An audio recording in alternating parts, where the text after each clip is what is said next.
The villagers of Vong Nguyet still whisper about that stormy night, when the funeral bell rang through the wind, tangled with the sound of distant weeping that never seemed to end. A young woman died unjustly. One coffin, two bodies, and that's when the curse began. One coffin, two bodies. The only path leading into the village at 12 noon was dusty. It was also a season of sudden heavy rain, with dry thunderclaps in the sky signaling an impending downpour. So, at this hour, no one was passing by. The flimsy bamboo shoulder pole creaked incessantly with each hurried step of Mrs. Nam, as she lowered her burden onto a large, oddly shaped, smooth stone. She sat down, panting, her face pale, and took out the cotton towel, already stained with gruel, from her head. She wiped away the sweat pouring from her face, neck, and armpits. The sour smell made Mrs. Nam wince. Looking at the untouched cakes and fruits, Mrs. Nam felt a surge of anger, cursing, "Damn it! Meeting that ugly woman this morning, I knew it. That rat-faced, droopy-eared, messy-haired, buck-toothed hag is bad luck. I couldn't sell anything to anyone." The word ghost that Mrs. Nam uttered unintentionally made her shiver. Then she sighed to herself. Well, if a ghost bought it, that would be good. How could I finish all this? It's better to sell it than carry this heavy load back. Thinking this, Mrs. Nam didn't dare to linger. The thunder was louder and more frequent than before. The sky had turned a dark, ominous color. Perhaps the rain was about to come, making her sigh deeply as she continued to carry her load, heading towards her house at the end of the alley. The overgrown house, next to the two villages of Vong Nguyet and Tan Lei, about 2 rice fields and the Ka River away. If she didn't hurry, she would get caught in the rain and fall ill, which would be dangerous. Amidst the rumbling thunder and lightning, Mrs. Nam now clearly heard the mournful sound of a funeral trumpet from someone's house. The heartbreaking sound, coupled with the desolate and gloomy atmosphere, made Mrs. Nam feel a bit unsteady on her feet, and she hurried even more. Just as she reached the intersection, Mrs. Nam suddenly shivered because she thought she heard a very faint call.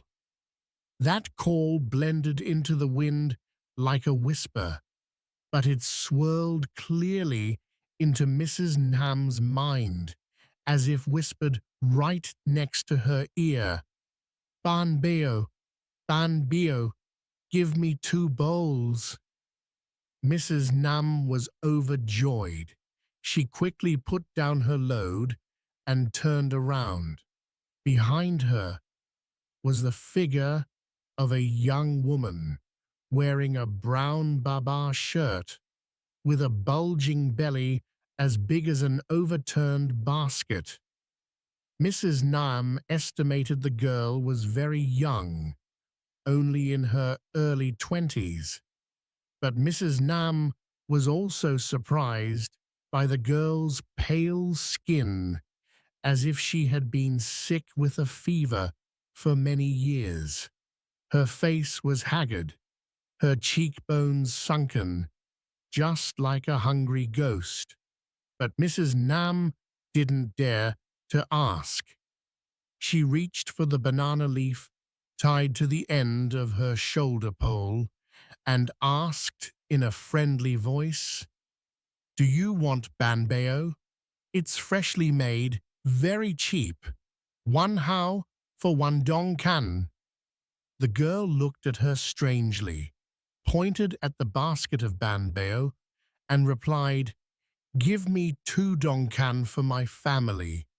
Mrs. Nam was slightly startled. Looking at the girl so pale and thin, like someone who had just recovered from an illness.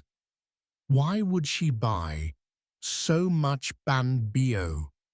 Nevertheless, she quickly took out the cakes and banana leaves, not forgetting to ask, "Is there a feast at your house or something that you're buying so much? 2 dongcan is enough for 4 big people to eat and still have leftovers." The girl remained silent, not answering. Mrs. Nam didn't ask anything further. She quickly wrapped the cakes in a soft banana leaf and handed it to the girl. The girl said nothing, pulled 2 hao from her pocket, and gave them to Mrs. Nam, then silently took the bag of banbeo and turned into an overgrown, grassy path. In no time, she disappeared behind some large rocks.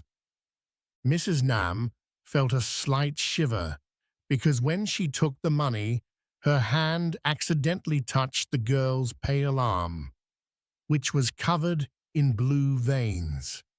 At that moment, a cold current quickly ran down her spine, making her gasp.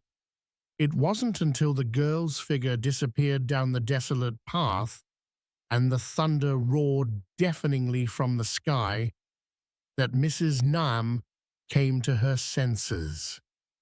Mrs. Nam dismissed her vague thoughts and continued to carry her load, heading home. After walking a few dozen steps, Mrs. Nam suddenly flinched and instinctively turned her head because her intuition told her someone was staring at her from behind. Her back felt cold. Perhaps her intuition had awakened her. Behind her, there was only the narrow dirt road, tall weeds, no people, and overgrown bamboo casting shadows. No one would dare to come out, especially in such gloomy weather. Therefore, Mrs. Nam still felt a chill down her spine and hurried on, turning her head back occasionally, but it was truly just her imagination. Only the sound of the funeral trumpet grew louder and louder with each step. A heavy rain suddenly poured down, turning the road muddy. Knowing it would be difficult to get home, Mrs. Nam looked around to see if there was any temple or house where she could seek shelter. Both sides of the slope were covered with ancient trees, but she didn't dare to approach them. Years ago, some women returning from the fields, caught in a heavy rain at this spot, sought shelter under a banyan tree. How did it happen? Lightning struck, and 4 charred bodies lay there, unrecognizable. The villagers were utterly terrified. Mrs. Nam had witnessed that incident, so she wouldn't dare to seek shelter there again. She just fumbled, gripping the grass on the side of the road to avoid slipping, and plunged headfirst into the rain. How fortunate that she stumbled upon a house where people were gathered, crying mournfully. White mourning cloths filled the house. It turned out someone had died. Mrs. Enham was shivering all over from the rain and wind, unable to think of anything else, so she quickly approached to ask the owner for shelter from the rain. At this moment, the deceased's relatives were bowing their heads in ceremony without any light or warmth. The stormy weather only intensified the tragic scene. The smell of incense mixed with the damp earth created a pungent odor The air was incredibly stifling. Mrs. Nam sighed, standing shivering by the gate, where 3 or 4 women were sheltering from the rain. As she was checking her cakes, she was startled to hear a conversation between the 3 women standing nearby. The voice of an old woman leaning on a cane spoke with deep sorrow. Poor girl, so young and already dead. The old woman's words were echoed by a plump woman in a patched skirt. I don't understand why she suddenly left for the provincial town nearly a year ago and only came back now. When she left, she was single, but when she returned, she was heavily pregnant. This kind of behavior is utterly disgraceful. A woman around 40 chimed in. Well, she deserves it, it's true. They say her parents kept asking, but she absolutely refused to say who the baby's father was. Being pregnant without a husband is a grave sin. Mrs. Nam listened intently, realizing that what the woman said, though indifferent, was absolutely true. In Vong Nguyet village during this feudal era, getting pregnant out of wedlock was a shocking event. If a woman was pregnant without a husband, the villagers would shave her head, smear her with lime, and set her adrift on a banana raft to fend for herself. Additionally, there was a heavy fine requiring a feast for the entire village. So, those who got pregnant out of wedlock either left the village or accepted the severe punishment. The old woman's voice pulled Mrs. Naham back to reality. The girl's death is probably a release from this life. Living was already hard. Dying is even harder. They say she hanged herself in that desolate, overgrown field. The plump woman immediately interjected. I also heard that she died several days before they found her. The villagers screamed when they saw her body hanging. How is it that only her head was still attached to the rope, while her body had fallen to the ground? It's terrifying. The old woman's voice rose with deep bitterness. Is that true? Such injustice. One body, 2 lives. The poor girl was so wronged that she died unjustly. Her spirit might become a ghost. They say they invited a sorcerer to exorcise her soul, but the rituals were overturned several times and he ran away, dropping his belongings. No one dares to perform any offerings. Hearing this, Mrs. Nam shivered with a cold dread. Her eyes instinctively darted towards the courtyard inside the house, where incense smoke billowed. In just a second, Mrs. Nam screamed in terror and fainted. On a black and white portrait, drawn with meticulous detail, the girl was none other than the one who had just asked her to buy 2 dong can of banbio. Her eyes were sad, her gaze mournful and cold. How could Mrs. Nam forget? A few hours earlier, the house of Mr. and Mrs. Lang was filled with white mourning and sorrow. Mrs. Lang, a frail woman, was clutching the swollen body of her daughter, whose neck was heavily stitched to her body, and crying bitterly. At the foot of the bed were their youngest daughter and Mr. and Mrs. Tom, who were just over 10 years old. Mr. and Mrs. Lang were poor villagers. They had 2 children. Their eldest daughter, Hawaii, was 20 years old. Last year, their daughter went to the provincial market to work as a runner for Mr. Bao Hon Nguyen's shop. For some unknown reason, when she returned, her belly was bulging. The villagers kept asking, but the girl just shook her head and said nothing.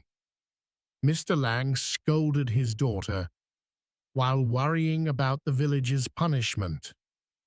Adding to the shame, he was very angry. The upper village looked down, the lower village looked out. He couldn't bear this shame. He resented the man who got his daughter pregnant, and he resented his daughter because she was so disgraceful, not knowing where to hide. How could he ever face the world again? So when he looked at his daughter's body, Mr. Lang not only felt no pity but also anger, even to the point of turning pale.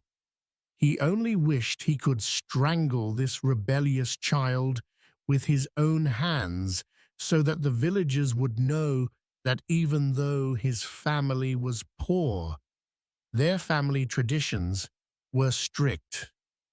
At the foot of the bed, Tom sat silently, her shoulders trembling, her eyes red and tearful, staring blankly at her father, as if seeking empathy, but there was only cold indifference from Mr. Lang. After a stick of incense burned out, the servant announced to the village chief and all the villagers that everyone should stop their work and rush to Mr. Lang's house. The crowd grew larger and larger. In that feudal era of hunger and poverty, neighborly affection was strong. They helped each other in times of need. Mr. Lang's house was now filled with the strong smell of incense smoke. People crowded in, jostling each other with heartbreaking cries. At this moment, the head of the clan spoke, instructing everyone to prepare the funeral for little Huai. They quickly bathed her, cleaned her, cut her hair, and changed her clothes so they could perform the encoffinment ceremony on time. The clan leader also instructed them to remember to place coins on her eyes, ears, and mouth, then cover her with white cloth, absolutely not to forget. According to the funeral customs of Vong Nguyet village, when someone in the house passed away, the family members had to bathe the deceased with fragrant water and change their clothes. The fragrant water used to bathe the deceased was usually boiled with a little fragrant flower from the family's garden, such as pomelo flowers or ban flowers. The villagers believed that using water distilled from these flowers would have a fragrant and deodorizing effect, especially since Hawaii's body was swollen and had turned purplish. After receiving instructions from the clan leader, the men quickly carried the girl's body, which was now lifeless and cold, onto the main table in the house. They quickly untied her long hair, which was tightly wrapped around her head, then quickly washed her hair, combed it, and changed her clothes. It was very pitiful. Mr. Lang's family was poor in the village, so her clothes were just everyday ones. Some neighbors, who pitied Mr. Lang because he was always kind, quickly ran home to prepare a new set of clothes for her. The encoffinment ceremony was performed according to strict customs. A white shirt inside, a black shirt outside.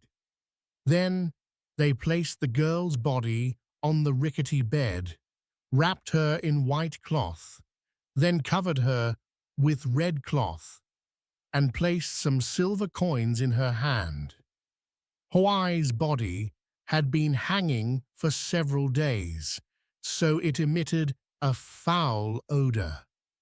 The encoffinment ceremony was brief, and it was at this exact moment that Mrs. Nam witnessed it. But what was even more terrifying was that even though Hawaii's body was lying silently in the wooden coffin in the middle of the house, she still appeared to buy cakes. So, the old woman's words were true. Sometime later, nothing strange happened until a dark, stormy night. The bloody, foul-smelling rain officially descended upon this village, starting from the house of Mrs. Mann, a woman known for her sharp tongue and aggressiveness in Vong Nguyet village. Mrs. Mann was over 50 years old, her face gaunt, her eye sockets deeply sunken, always with a shifty gaze. Folk wisdom often said that women with high cheekbones had a murderous fate. Perhaps this applied to Mrs. Mann perfectly. At just over 50, she had already had 4 husbands. In that society, women lived by the 3 obediences. At home, they obeyed their father.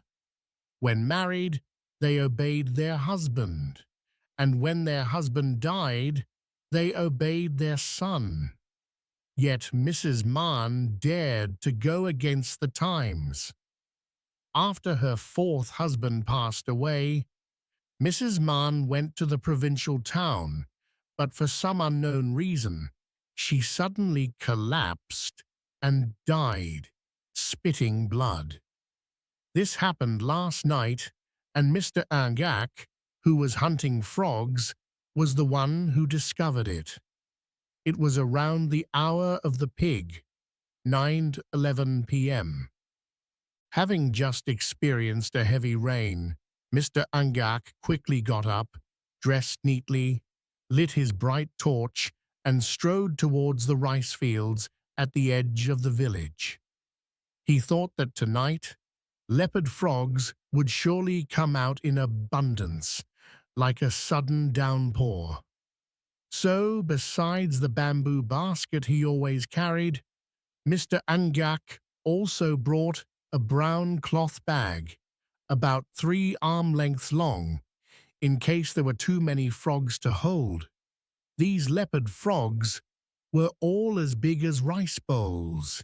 If he hit the jackpot, he could exchange them for several bushels of rice. No joke. So Mr. Angak walked confidently, his heart secretly rejoicing. But perhaps Mr. Angak miscalculated, or perhaps the frogs were scared away by the bright torchlight, because even though he searched every ditch and field, he didn't catch a single one.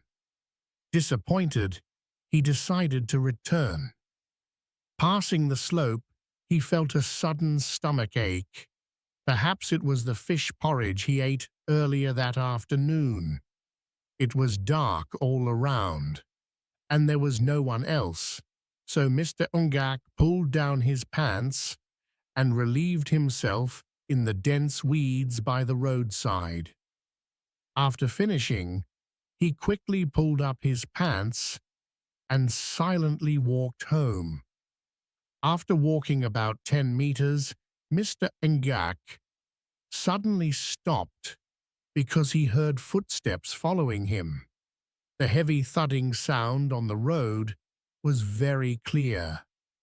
It was definitely a ghost. Mr. Angak looked around, but saw no one. Why were there such hurried footsteps? Mr. Angak turned his head back.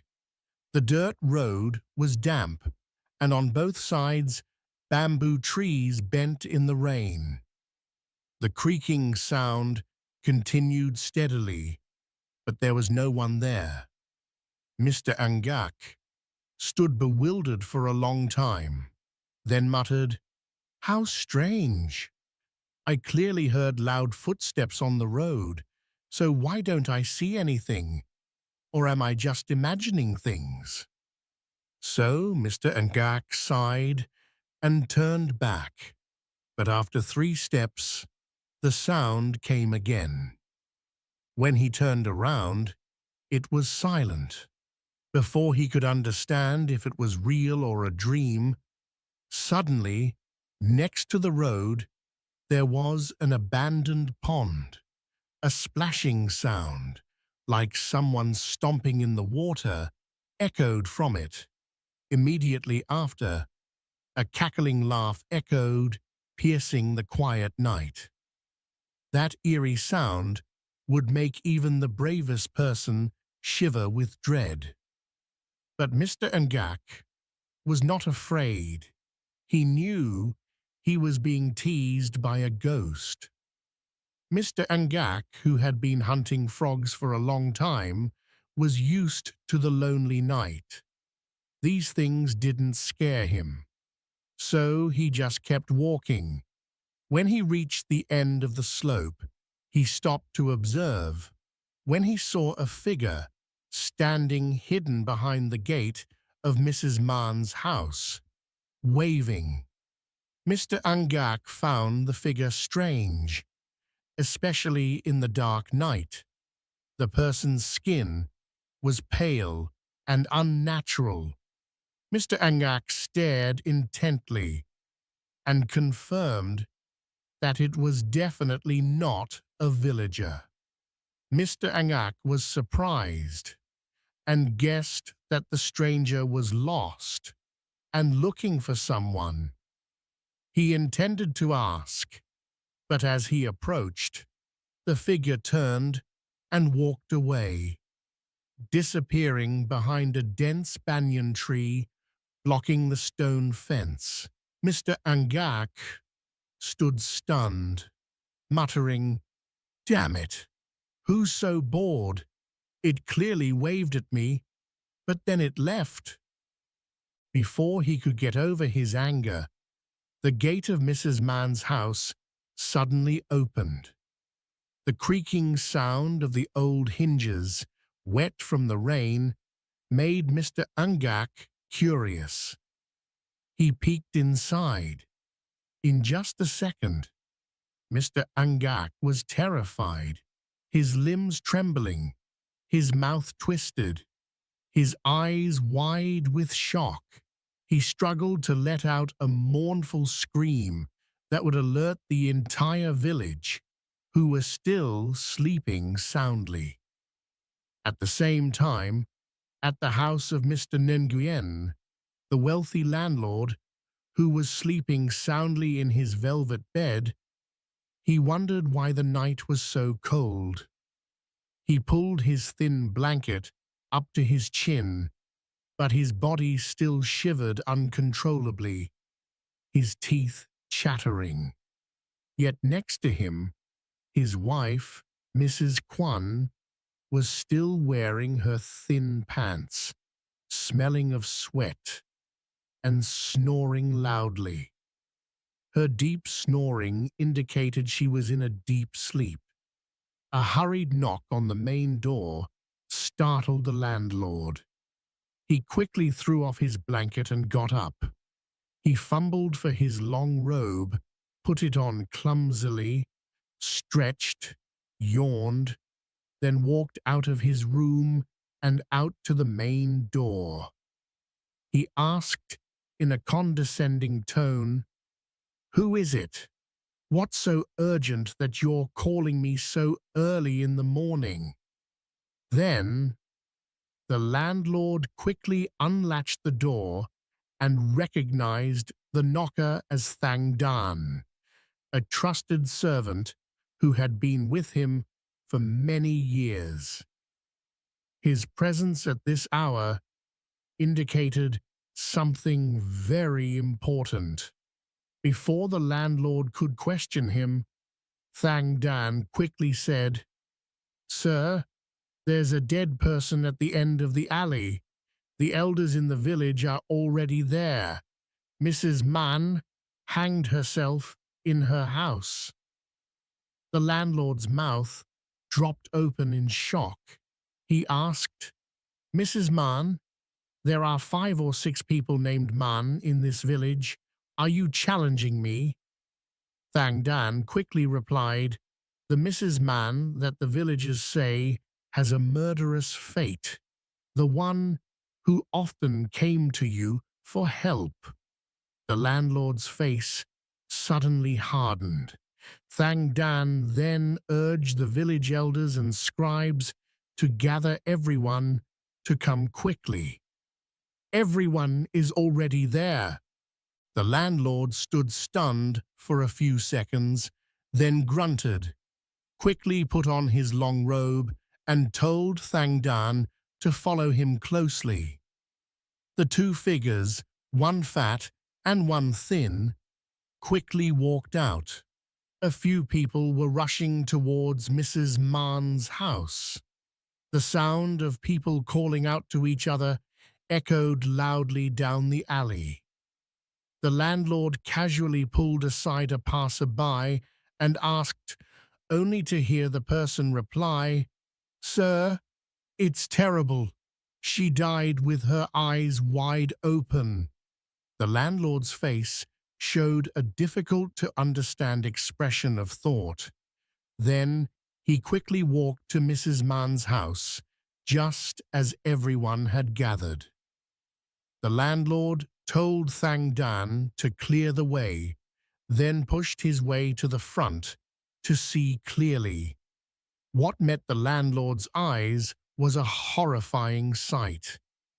Mrs. Mann's body was covered in a yellowish mud, a type of mud that could only be found in the low-lying area at the end of the village. Mrs. Mann's body was hanging limply from the rope, her skin purplish, her limbs swollen like a drowned person, her eyes bulging out, almost bursting if touched lightly. But what made the landlord shiver and rush outside to vomit was that from the woman's mouth. She was tightly clenching clumps of mud, and a yellowish fluid dripped from Mrs. Mann's mouth. She died with a stick, like a piece of ironwood, still clutched tightly to her chest. Inside Mrs. Mann's house was also a tragic scene. The altar was a mess, incense burners overturned, scattered everywhere, and a sticky red stain on the wall. On the brick wall, a few lines of messy writing were clearly visible, which some people translated as karma.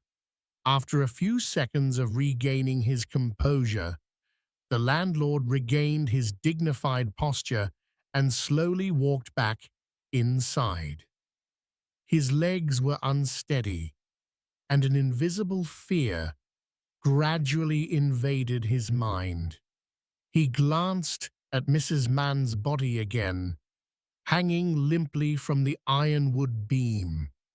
The body, with its huge bulging eyes, blood gushing out, staining her face, swayed with each gust of wind. From the river upstream, the foul-smelling yellow liquid dripped from the corner of her mouth, especially from her head, which was twisted to one side, her eyes bulging out, seemingly staring directly at the landlord. At this moment, after his composure had somewhat returned, the village chief instructed the villagers to lower the body. The scene was as tragic as Hoai's funeral before. People were whispering and gossiping, then suddenly gagged, creating a chaotic scene. The body hanging from the beam emitted a putrid smell, like a dead rat, making no one brave enough to untie the rope. Even with the village chief's orders, no one had the courage. They looked at each other, then dispersed, standing and watching. Only the officials remained, discussing something for a long time. After a while of discussion, the village chief turned to the servant and said, "Go invite Venerable Master Bao here for me. Also, call that gravedigger, Thuan, here for me to instruct. Damn it, what a terrifying death." The village chief's unintentional words struck a chord with the villagers. Just a few days ago, the villagers heard Mrs. Mann complaining loudly because someone had broken the necks of all her dozen chickens. They were alive and well a few days ago, but then they died with their tongues hanging out and eyes wide open.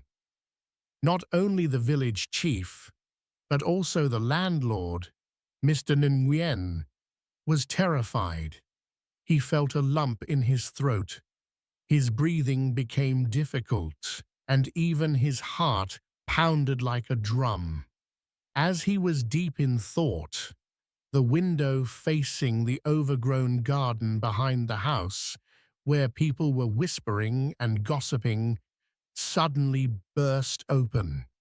The window slammed against the wall with a loud bang, followed by a piercing scream that startled the landlord and the officials. The landlord instinctively dropped the fan in his hand. More than 50 or 60 villagers in the courtyard all turned their heads to look in the direction of the strange sound. That mournful sound was both like laughter and a gurgling sound in the throat. Suddenly, from the beam above, about a meter away from everyone, the hanging body twisted and swayed faster and faster.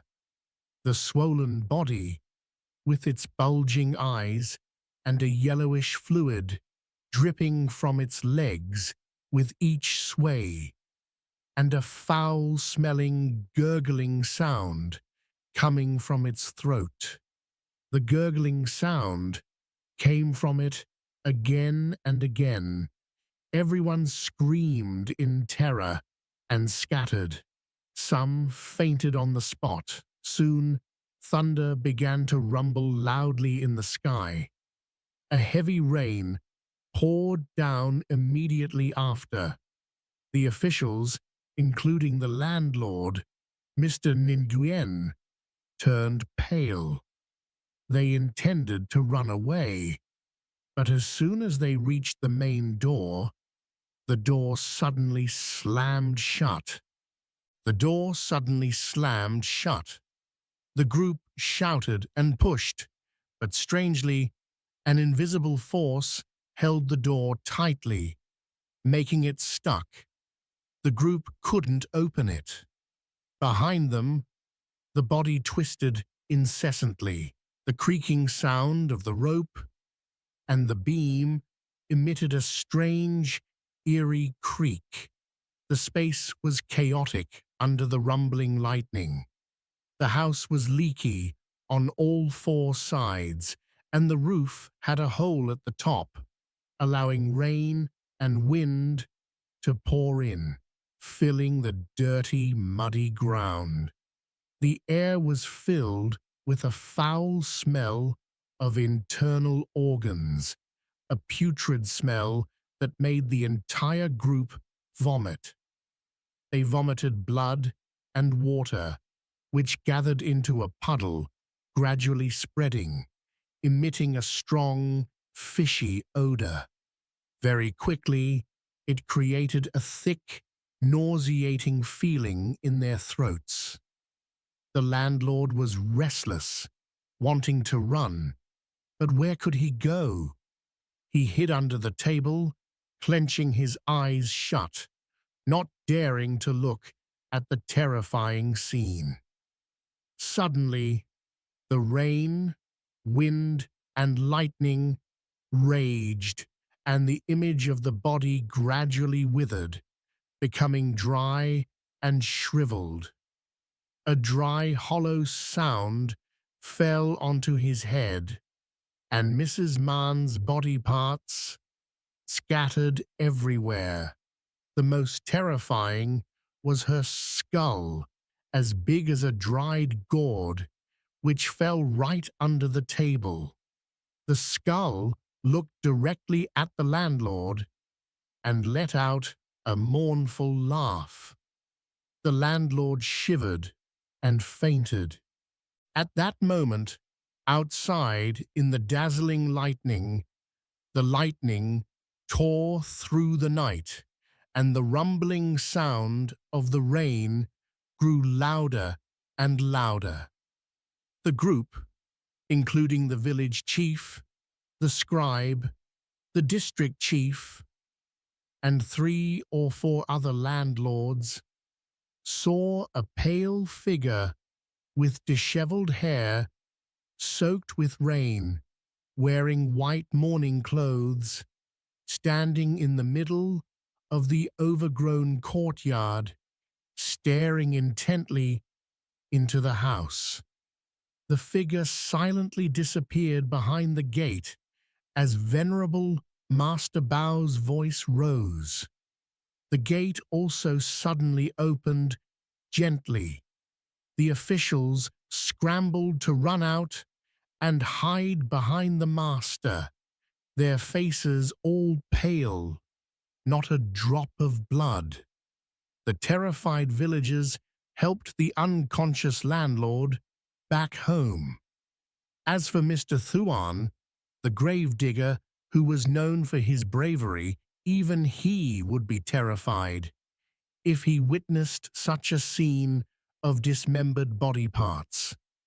It wasn't until the officials gave him 3 kwan of money that he reluctantly agreed. Venerable Master Bao then packed up. The next morning, Mrs. Mann's funeral was held. She had no husband or children, so the funeral was a simple affair, just for show. The ceremony took place on a stormy day, with thunder and lightning rumbling, causing a heavy rain that had been pouring since midnight, making the road to the cemetery, about a few hundred meters from the village entrance, muddy and full of mud.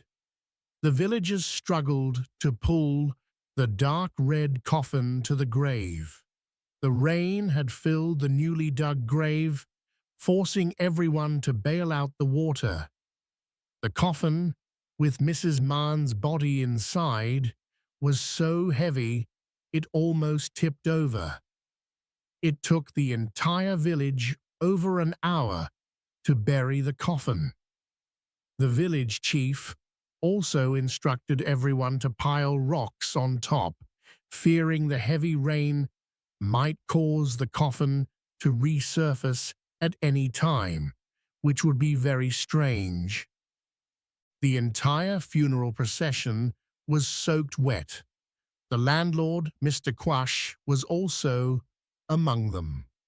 As he placed the last brick on the muddy ground, he flinched and fell backward amidst the pattering rain and whistling wind.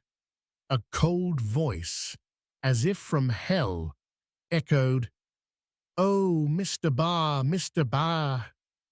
49 days later, nothing strange happened.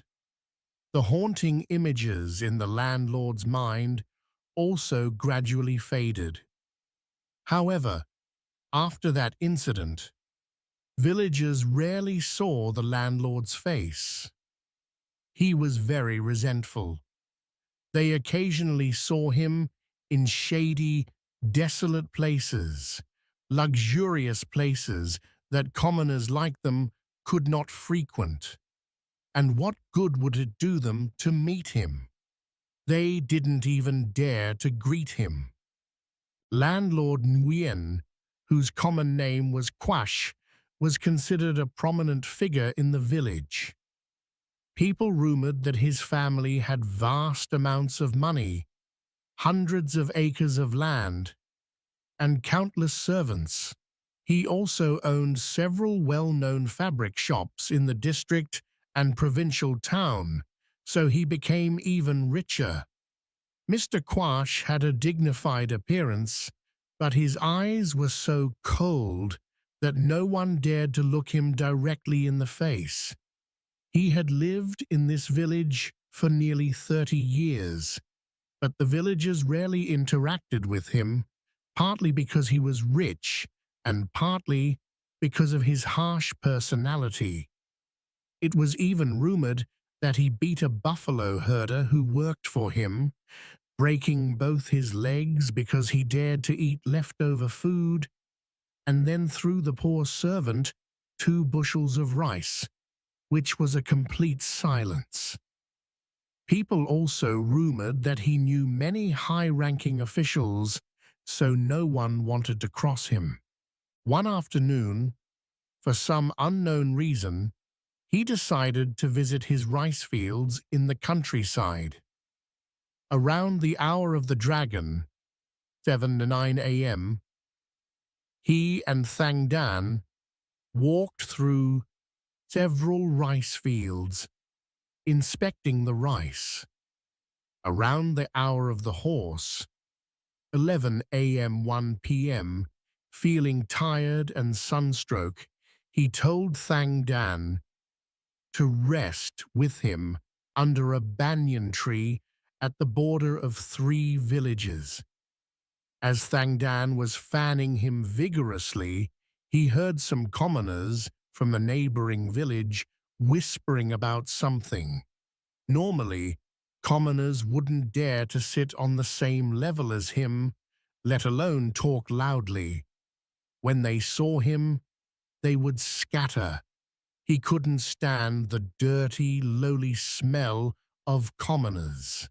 But under this banyan tree, there was only one water stall, and those commoners were from Lam Dien village, so they weren't afraid of him. However, what made him curious and listen intently was not that reason, but that the group seemed to be discussing something very important. Seeing their pale faces, he also became curious. He decided to listen carefully, and the commoners didn't pay attention and continued their conversation. What they said was nothing compared to what I saw with my own eyes next to my house. A burly man's voice rose loudly, making the whole group fall silent. The murmuring voices rose incessantly. The burly man took a deep drag from his tobacco pipe, then said in a deep, husky voice, "That's right. I just saw it less than a week ago, and it was in that desolate field next to Vong Nguyet village, which is even scarier." A murmuring voice rose again. "Vong Nguyet village is across the river, right? And desolate fields? Which village doesn't have desolate fields? How can anyone figure it out from what you're saying?" The burly man chewed some banbeo, then raised his hand, signaling for silence. "Brothers, just calm down.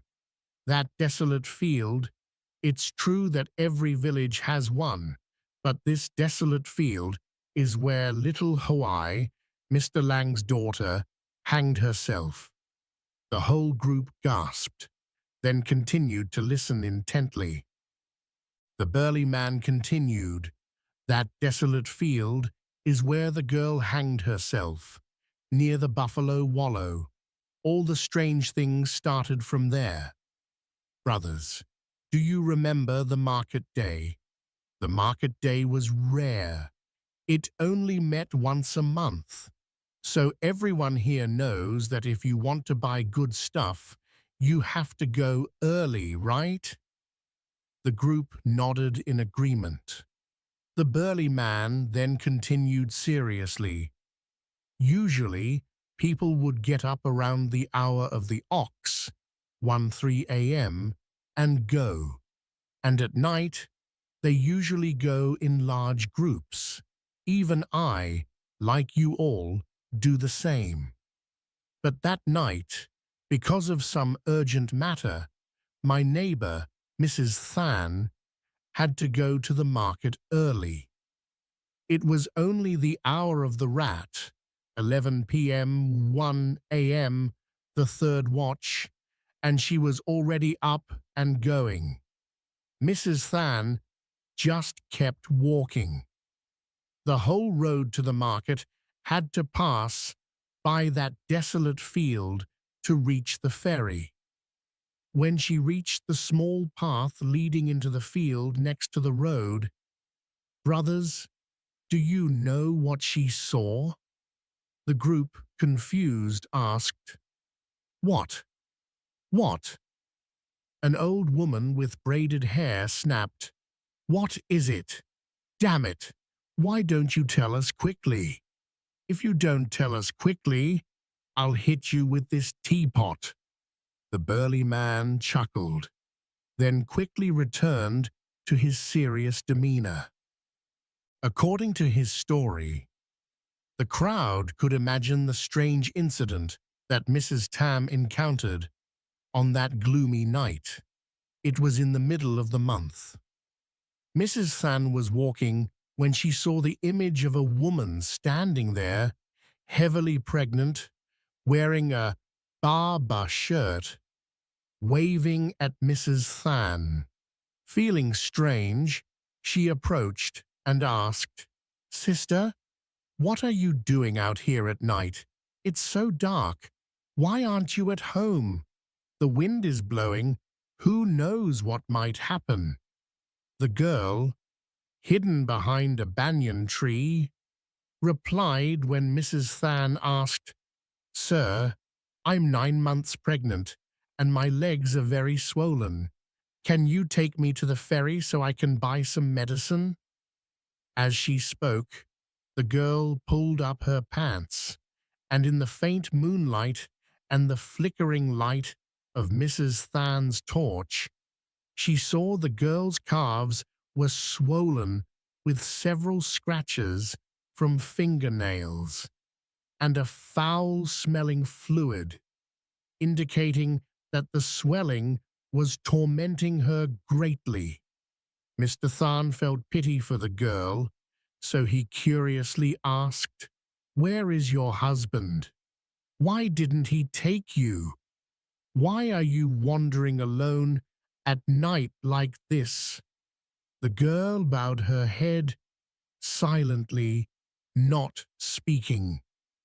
Mr. Than sighed, and seeing that it was late at night and lonely, having this girl accompany him would make the journey more enjoyable, so he didn't suspect anything and nodded in agreement. At first, Mr. Than and the pregnant girl talked about this and that, but after about half an hour, the girl fell silent. Mr. Than tried hard to start a conversation, but heard no reply. Along with that, Mr. Than felt a sharp pain in his back. The girl felt heavier and heavier. Mr. Than panted, sweating profusely as if he had just bathed. He struggled to find a spot, then stopped. At this moment, he turned his face and turned pale, gasping, then fell to the ground. After a few moments of panic, he ran desperately to the ferry and fainted on the spot. The ferryman thought he had a stroke, so they asked each other to carry him into the hut and massage his pressure points. After more than an hour, he woke up, gasping. When the ferryman asked, he turned pale and recounted the incident, his eyes still wide with extreme fear because an hour earlier, when he turned back, he didn't see the pregnant girl anywhere, but behind him was a wooden coffin lid made of ironwood, rotten in several places. Those who heard this turned pale and exclaimed, "Oh my God, how terrifying!" So that old man, Than, carried a dead person's coffin, and that pregnant girl was little Huai, Mr. Lang's daughter, wasn't she? The burly man whispered, "What's even scarier is that after that incident, old Than was bedridden for days and only recently recovered. He also whispered to me that when she was carrying the coffin lid, she heard a deep voice in her ear, telling her to deliver it to the gate of Mr. Nguyen, the landlord's house. His name is Quash, right?" Landlord Quash, who was listening intently to the burly man's story, turned pale. The crowd gasped again. What a strange story! So it wasn't a ghost leading the way like usual. Perhaps Landlord Quash would have cursed that commoner and beaten him to death, but today he didn't have the courage. His hands were trembling, his mind was chaotic, his mouth was dry. He stood up, gathered the villagers, and turned to go home. If it weren't for Thang Dan, he would have collapsed on the spot. The two masters and servants stumbled back to the village road, only to see a large crowd gathered in front of the gate, leading to their own courtyard. The sound of Mrs. Kwan, his wife, screaming echoed, piercing his ears. Feeling strange, he quickly hurried over. The villagers, seeing him, quickly moved aside. Mr. Quach glared at the crowd and asked, "What's going on? Why are you all shouting?" Mrs. Kwan stood with her hands on her hips, seeing her husband return, and said, like a madwoman, "Damn that ungrateful bitch, that dead bastard, that dead whore. What did she bring? What did she do? Why are you stammering?" Thang Dan, who had served the landlord for a long time, quickly said, when the landlord asked, "Sir, she brought a coffin lid and placed it in front of our gate." Mr. Quach didn't believe it and stammered, asking again, "You said she brought what to our gate?" A servant calmly replied, "That coffin lid, sir. It's over there. She threw it across the road." Mr. Quach and the villagers instinctively looked in the direction he pointed. The whole group went to see, and indeed, on the side of the road lay a rotten ironwood coffin lid. On the coffin lid, there was still yellowish mud, the same mud that was in Mrs. Man's mouth, which could only be found in the low-lying area at the end of the village. Mr. Quash turned pale, sweat pouring down his face. However, he still tried to suppress the fear in his heart. "You're talking nonsense." Then he turned and shouted at Thang Dan, "Burn it for me. If I find out which ungrateful bitch did this, I'll beat her to death. And you lot, what are you gathered here for? Get out now, or I'll beat your mothers." The villagers, who feared Mr. Quash's authority, quickly dispersed, but very quickly they gathered again in groups of 5 or 7. The murmuring grew louder. Mr. Quash stood stunned, looking at the burning fire, and a bad premonition rose in his heart. After the coffin lid was reduced to ashes, Mr. Quash stumbled back into the house. He sent his wife and servants out, then struggled to reach the ironwood bed and sat down, groaning as if he had a fever. Mr. Quach remembered the incident more than 49 days ago, when he met an old sorcerer under the banyan tree at the village entrance, and he asked the sorcerer to examine the land for his house. The sorcerer walked around Mr. Quash's house, then placed a small wooden table in the center of the land and muttered something for a long time. Then he turned to Mr. Quash, who was clasping his hands with his entire family, and said, "The land of your house is indeed 100-year-old auspicious land, but you yourself have destroyed it by building an additional entrance and exit, which has naturally become a hooking sickle formation, also known as a dull sickle blade. Although it is a small sickle blade formation, only slightly affected by the surrounding environment, it has caused your family to lose its reputation, and your luck will only go so far. What the future holds is still unknown.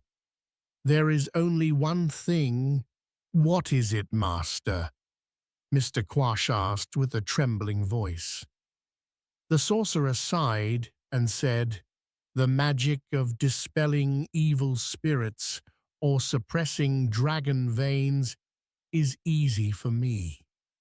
However, I see your house declining due to another matter.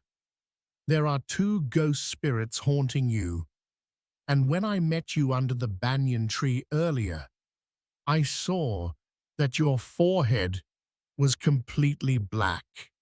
Forgive me for speaking frankly. Your karma is immense.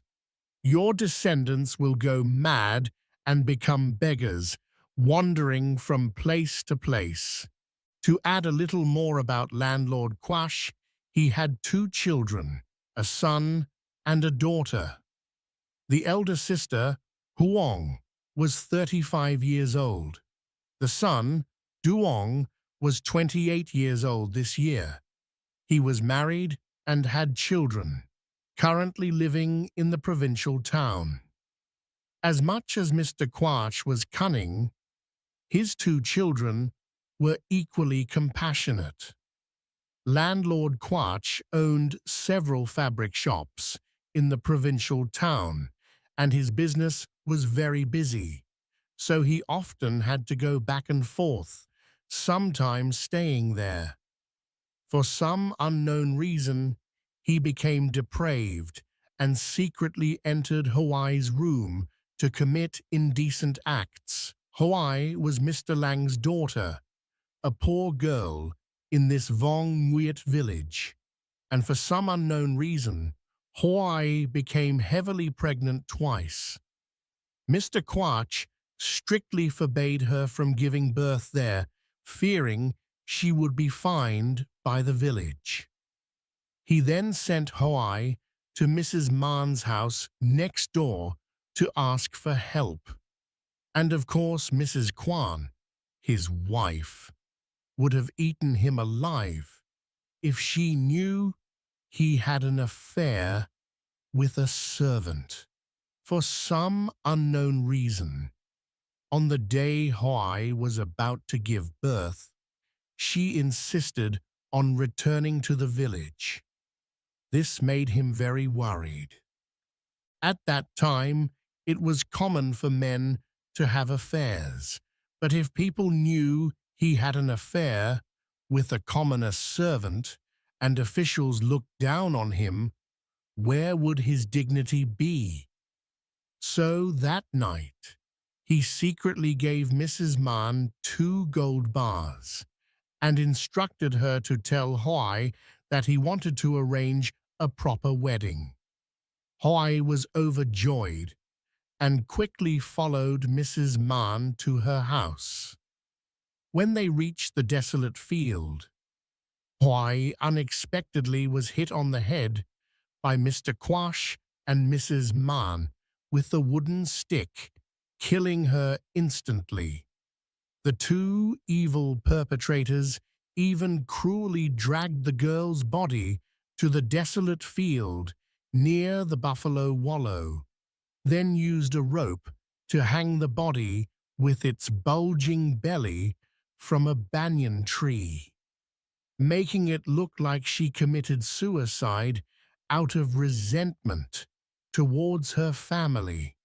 It was thought that only he and Mrs. Man knew about this, but when he saw Mrs. Man's body hanging from the beam, clutching the coffin lid, he felt extremely uneasy.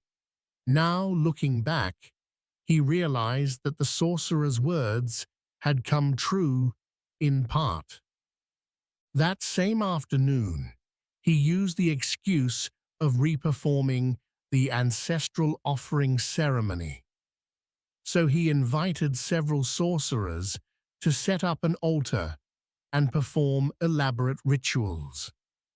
In reality, he wanted to perform an exorcism ceremony, hoping that Hoi's soul would find peace and no longer bother him. After that, nothing strange happened for a while. The villagers of Vong Nguyet continued their daily lives, though sometimes they still saw a white shadow lurking around the banyan tree at Mr. Quash's gate and disappearing into the desolate field next to the house. Only one thing made the villagers wonder. From the day of the ceremony until now, Mr. Quash's house was always lit with lamps all night. People still say, "The father eats salty, the son drinks bitter," and karma is not a one-time thing. Everything only began to happen to him one gloomy afternoon. It was terrifying how the other half of the world came to him. Before the sun had set, he saw him, as usual, lying on the bamboo bed in front of his house, looking out at the wide, clean, brick courtyard. After dinner, the servants stayed in the house, leaving only him and his 4-year-old grandson, whom Duong and his wife had just sent to stay with him. Mrs. Kwan had taken the children to the district to check business ledgers and would only return tomorrow afternoon. It was around early afternoon. He was dozing off with his eyes closed when his black dog, which had been loyal for 8 years, suddenly broke its leash and ran straight out to the gate. He flinched, turned his head, and cursed the dog. The dog stood at the gate, barking furiously towards the corner of the gate. The dog barked loudly, its fur bristling along its spine, its front paws scratching the brick ground. The dog barked and retreated into the house, baring its teeth as if preparing to fight something he couldn't see clearly. The dog barked and tried to bite him. He glared, fanned himself, and called out, Dan, Dan, what's the dog barking at so fiercely? Thang Dan, who was scraping leftover rice, heard him call and quickly ran up, shouting, Muck, what's wrong, Muck? Muck had been with landlord Quash for 8 years, even longer than Thang Dan had been a servant. Normally, whenever he had free time, Thang Dan would play with Muck, so they were very close. Normally, Mook was very obedient, but today, when Thang Dan scolded it, it barked even louder, drooling all over its mouth. Muck barked faster and faster, retreating closer to Thang Dan, its eyes glowing green, almost biting Thang Dan. Before Thang Dan could regain his composure, a cold gust of wind suddenly blew in from the gate, chilling him to the bone. Suddenly, Muck whimpered loudly and ran away, disappearing behind the house. Thang Dan grumbled a few times, then slowly walked into the courtyard. Landlord Quach, who was trembling, suddenly remembered his appointment to play cards with landlord Koi, so he quickly went into his room to change his clothes. He intended to wear a green robe and use his 3-pronged cane to prop open the door, then quickly went to open the wardrobe. But strangely, the wardrobe door seemed to be pulled shut by someone from inside. He tried his best, but couldn't open it. He had spent a gold bar to buy that wooden wardrobe because he heard from some feng shui masters that he was a fire element and wood generates fire, so that wardrobe would make his destiny stronger and his business more prosperous. Landlord Quach was also a very superstitious person. When he heard that it would bring good luck to his house, he was overjoyed. Yet the 2 gold bars he spent to buy that wardrobe were useless. He panted, struggling, but still couldn't open the wardrobe. He called Thang Dan's name instinctively, with the arrogant tone of a master. Dan, Dan, open that wardrobe! Thang Dan was still standing there, bowing his head, not answering. Mr. Quash called 3 or 4 times, but he still stood still like a statue. Mr. Quash was annoyed. He grabbed his cane, intending to turn around and hit him because of his disrespectful behavior, not answering when called. But then Thang Dan looked up, and Mr. Quash immediately gasped, falling back onto the ground, his mouth wide open, his eyes wide with shock. In front of him was still Thang Dan, the servant, but his eyes were glowing red, his mouth drooling black saliva. Thang Dan slowly bared his teeth, some long, some short, jagged and sharp. His hands, covered in mud, slowly rose and moved towards him. From his mouth came a strange and cold gurgling sound. "Oh, landlord, help me and my mother. Landlord." Mr. Quack gasped, unable to regain consciousness. He felt a sharp pain in his cheek. He gasped and looked around the house, where the dim light of dusk still lingered. He realized that it was just a dream. Next to the bed, Thang Dan was sitting huddled with a few other servants. Landlord Quash trembled and asked, "Dan, Where am I? Thang Dan, bewildered, asked. Sir, you're at home. Where else? Why are you rolling on the ground like that?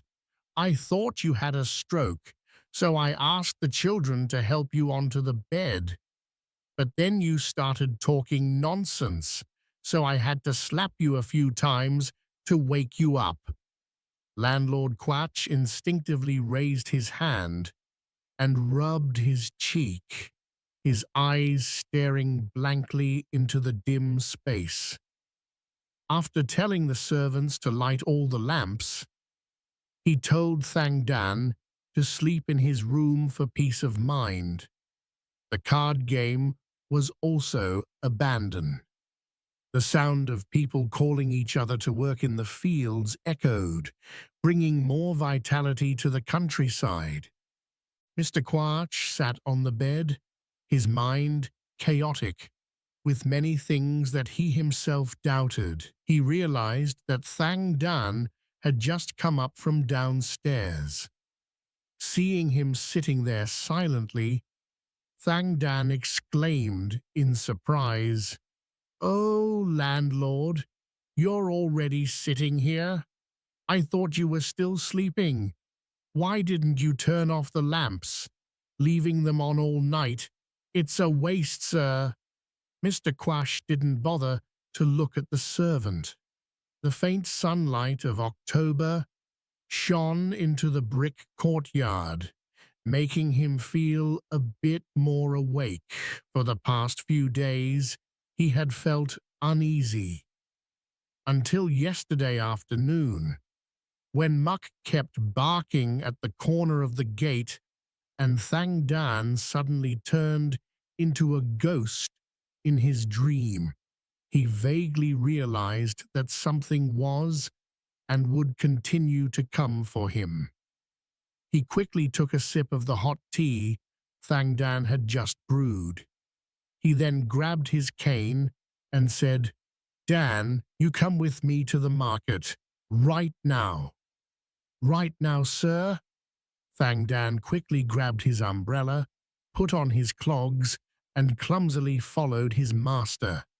It was October, but there was no hint of cold wind. The air was stuffy, like May or June. Landlord Quash wore only a thin shirt, but still felt hot. The dog Muck was still lying near the gate. He had built a rather spacious kennel for it.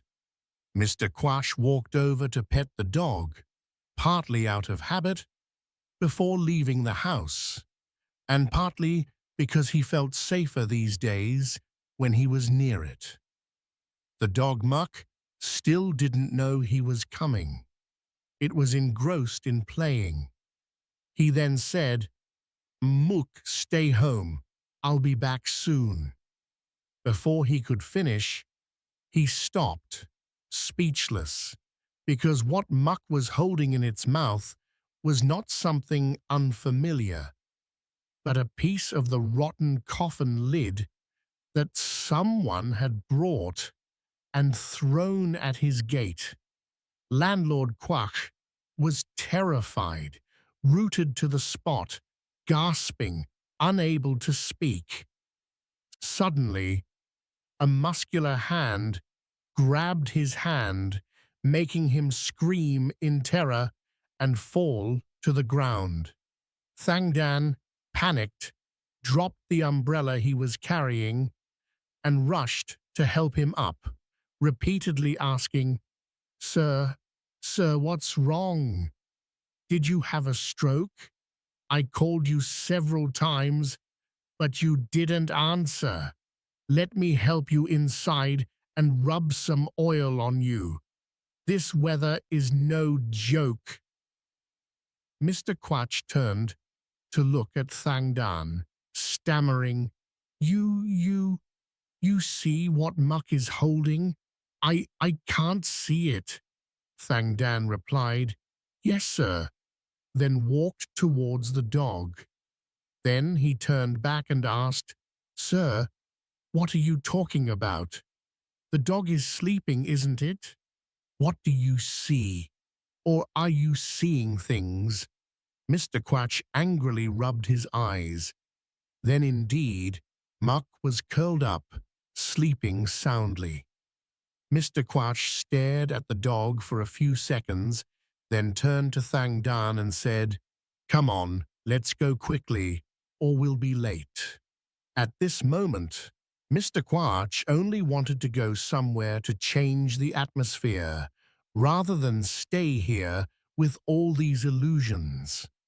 The two masters and servants arrived at the market around the hour of the dragon, 7:09 a.m.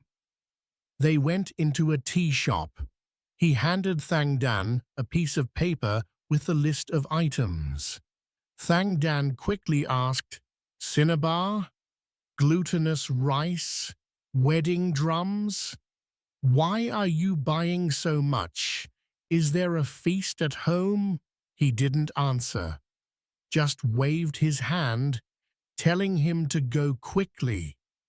Being a superstitious person, he also knew that there was a spiritual connection and that there were taboos.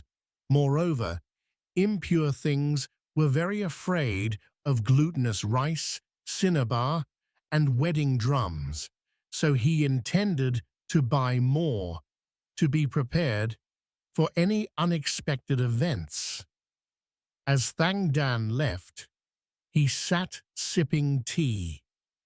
Suddenly, a beggar in ragged clothes approached him. The beggar held out his hand and said, "Sir, please have mercy and give me some food." Mr. Quatch hated being bothered by beggars. He didn't even turn around, just snapped in an angry voice, "Get out now, or I'll kick your dirty kind to death." The beggar, seemingly very hungry, continued to plead, "Oh, sir, please, sir, have mercy and give me some money. I've been hungry for 9 months, sir." Mr. Quash angrily turned his head, intending to teach the rude beggar a lesson, but in just a second he screamed in terror and fainted. The beggar standing behind him was none other than Hai, with her bulging belly, dripping yellowish fluid, her tongue hanging out, and a thick rope still dangling from her neck. Landlord Quatch couldn't sleep at all that night. It was the first time Thang Dan wasn't by his side. After helping him home from the market, Thang Dan quickly ran to the provincial market to inform Mrs. Quan about his illness. Perhaps she was busy with work there, so he waited and waited, but she didn't come back. At that moment, it was around the hour of the ox, 1 to 3 a.m. Landlord Quash lay alone in the empty house, feeling a strange emptiness. He tossed and turned on his pillow, then turned over and lay still, looking out the window. He was struggling to recall some details of his conversation with the sorcerer that afternoon, when suddenly a thudding sound, like footsteps, came from behind the house, startling him. At this hour he wondered, what servant would be out behind the house? Landlord Quash composed himself and listened, then asked, "Who's there? What are you doing?" His words were met only by the rustling sound of the wind entering the window. The space was dim because the moon had just disappeared behind some dark clouds. He composed himself for a few seconds, then muttered, "How strange. I clearly heard footsteps just now, so why isn't anyone answering? Or am I just imagining things?" Before he could regain his composure, he heard a faint sound of a child crying somewhere. The mournful voice echoed, piercing his ears, making him shiver all over. That sound swirled into his mind clearly, as if an invisible force was forcing him to listen. Suddenly, a strong gust of wind blew in, bringing a cold, damp air that rushed straight in, causing the two windows and the lamp by the bed to flicker and go out. Why is there such a cold wind at this time of year? He shivered in surprise, pulling the blanket up from his chest to his feet, but it still wasn't warm enough. His whole body trembled. The window suddenly burst open again with a loud, piercing bang. Mr. Quash fell backward, curling up in a corner for a long time. He finally raised his head and tried to get up. As he reached out to close it, he suddenly screamed because in the dim moonlight from the garden, he clearly saw a hanged person dangling from a tree branch.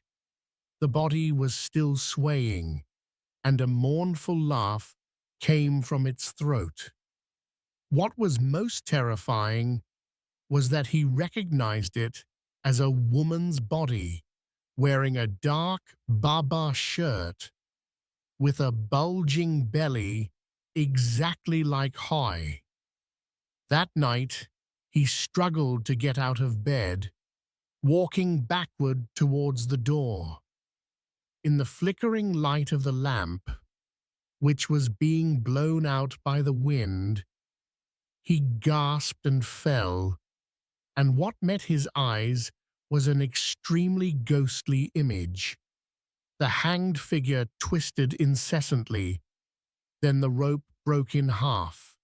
Suddenly, the figure clung tightly to the window frame, its skin pale like a long dead corpse, its eyes glowing red, staring madly at him.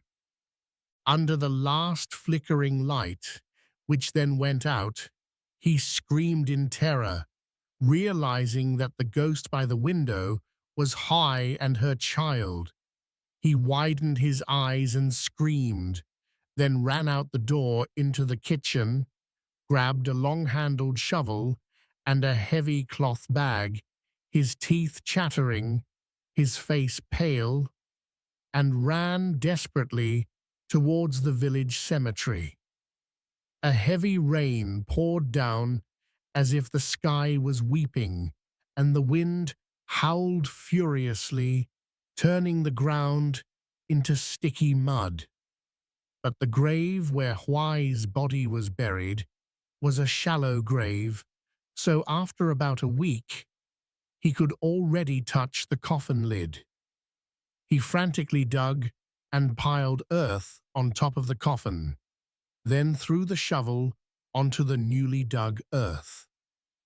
The sorcerer's words echoed in his ears like a final lifeline. "Take this charm and pin it to her body, and the ghost will be suppressed immediately." He fumbled in the dark, pulled out another shovel, plunged it into the muddy earth and the coffin lid, and pried hard, and the nails popped out with a loud crack. The sound of the nails coming off the coffin lid was clearly audible. Although the rain was still heavy in that murky space, amidst the whistling wind and rain, a flash of lightning illuminated the rotten ironwood coffin. Inside the coffin was not mud, but two bodies, one large and one small, already decayed to bones. He shivered in terror and screamed. Then suddenly he saw a figure, not human, bending down. Rain streamed down his face. He trembled, pulled out a charm and tightly pinned it to Hoai's skull. Then he quickly filled the grave. The rain was still falling heavily, the wind still whistled in his ears, and lightning flashed as if angry. His body was soaked like a drowned rat. He sat on the muddy ground and chuckled maniacally. Mr. Quash was so overjoyed that he didn't notice Mr. Lang standing silently behind him. His teeth were clenched, his face gaunt and pale, his cheekbones protruding. In his hand, Mr. Lang held a stick that he plunged into Landlord Quash's head. A deafening thunderclap ripped through the sky, and lightning struck, splitting his head in two. The cemetery echoed with deep, rumbling sounds.